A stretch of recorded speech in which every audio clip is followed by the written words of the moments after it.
Ich habe illegal Graffitis gesprüht, eigentlich alles angemalt, was man so anmalen kann. Der Kick, ja, der war halt, dass man etwas gemacht hat, was schon auch irgendwo verboten war.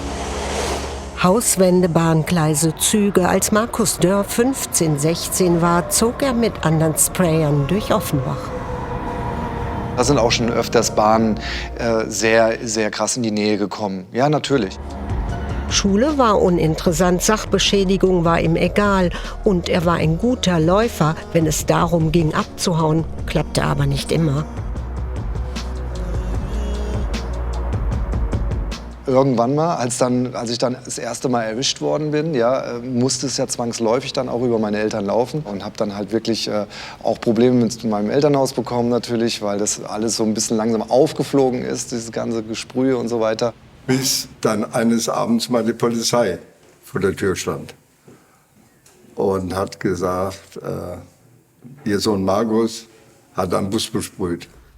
Inzwischen war er in Offenbach bekannt, mit seinen illegalen Graffitis und Tags zu bekannt. Da zog er die Reißleine. Klar denkt man irgendwann mal, Mensch, ich muss doch auch so ein bisschen vielleicht einen zuverlässigen Weg gehen, ja, gerade in puncto Familie.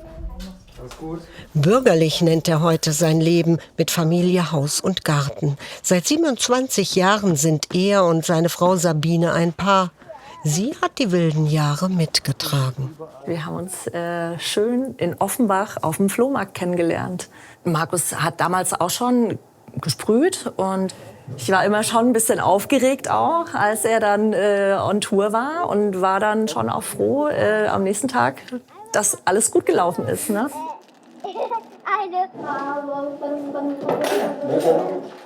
Also wenn ich dann unterwegs bin in der Weltgeschichte und komme dann nach Hause, dann werde ich dann natürlich aufgefangen. Er pendelt zwischen Offenbach und Berlin. Seine Graffitis gehören längst zum öffentlichen Raum.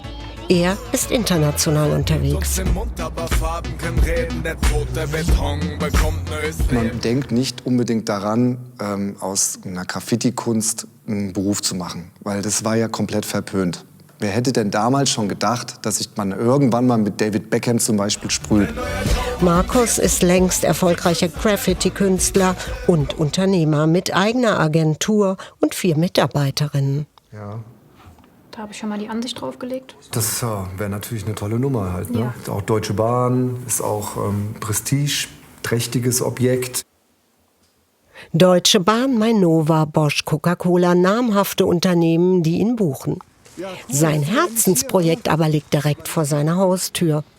Das ist für ihn ein ganz großes Ding. Markus sprüht bei seinem Lieblingsfußballclub, den Offenbacher Kickers. Mittelfeldspieler Ronny Marcos und Semir Sacic versuchen es auch einmal, wenn auch zaghaft.